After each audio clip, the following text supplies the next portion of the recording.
that's another gorgeous day.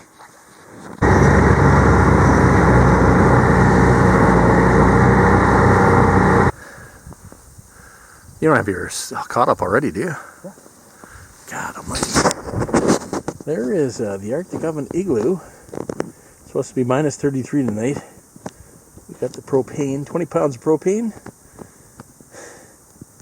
Burns about a pound an hour on full. But we won't have it. The bison up on the hill behind Joe.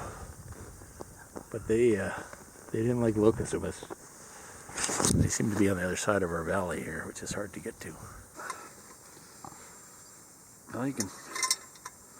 Disaster has struck the sleepy village. The flame is lazy.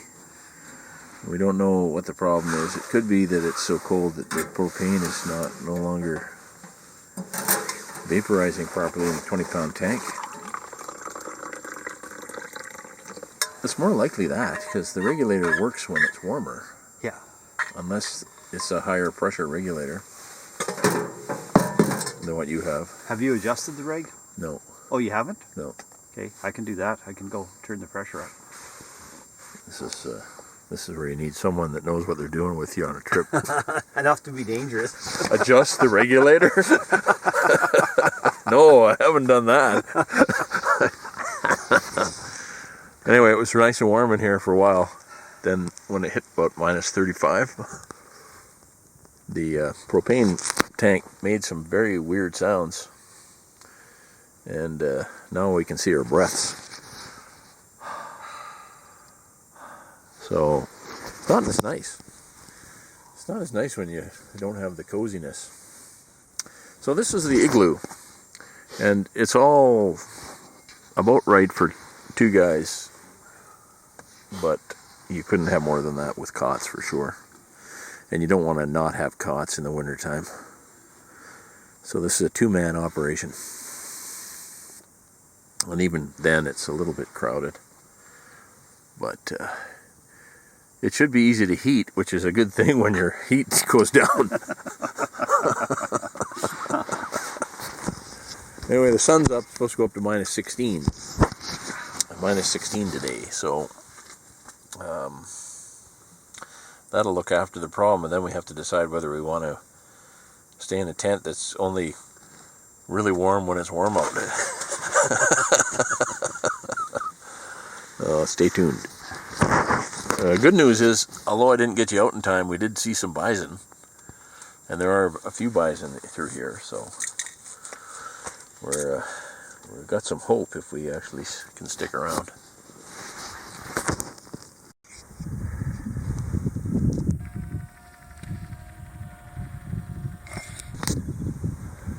Do you see the moose? There he is, looking at us. It's the wrong season, but there he is. Nice to see.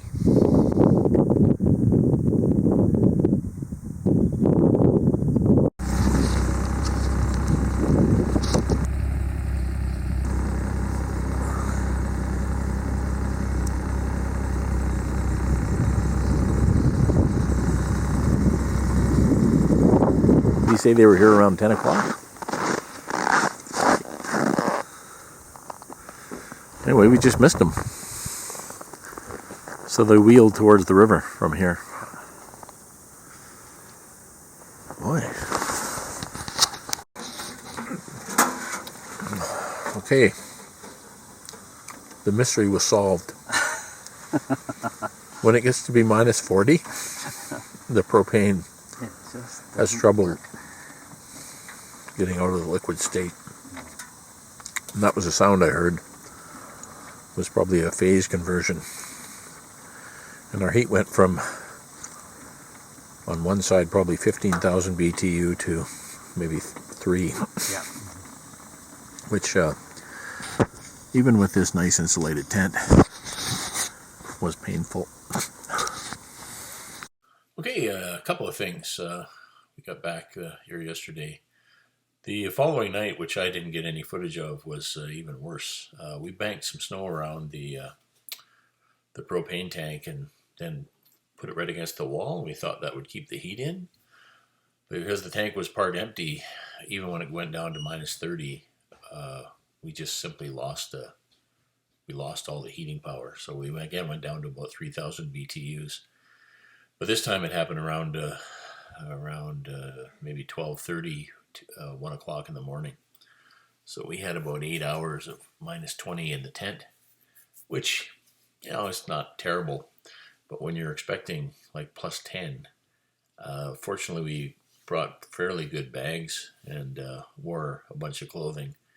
But I wrapped my face with a scarf and didn't feel too bad, but it's a bit of a letdown. So I think one of the answers is to use a bigger propane tank. And I'm going to try a different regulator. And also my hosing got really stiff at minus 40. I'm going to try to get some industrial grade tubing.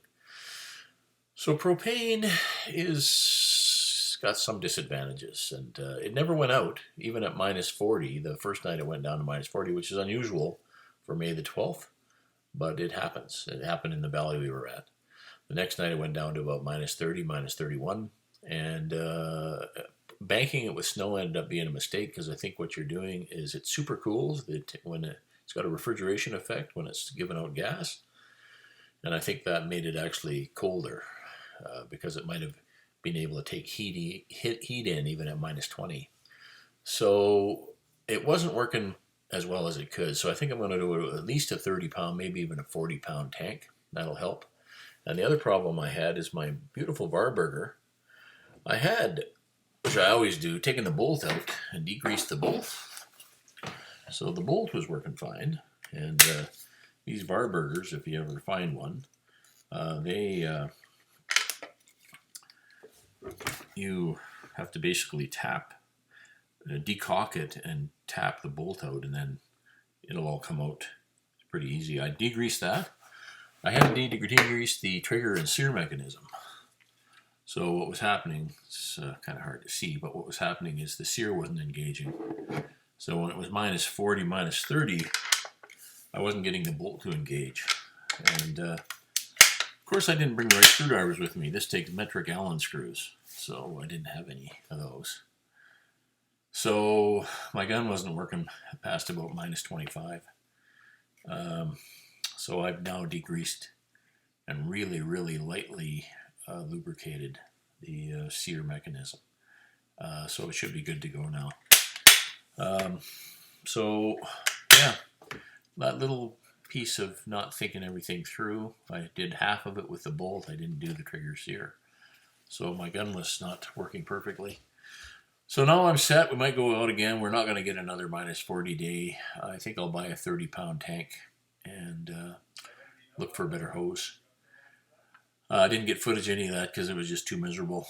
Basically, you would have seen me huddling like a baby in my sleeping bag, waiting for either death or the morning to take hold.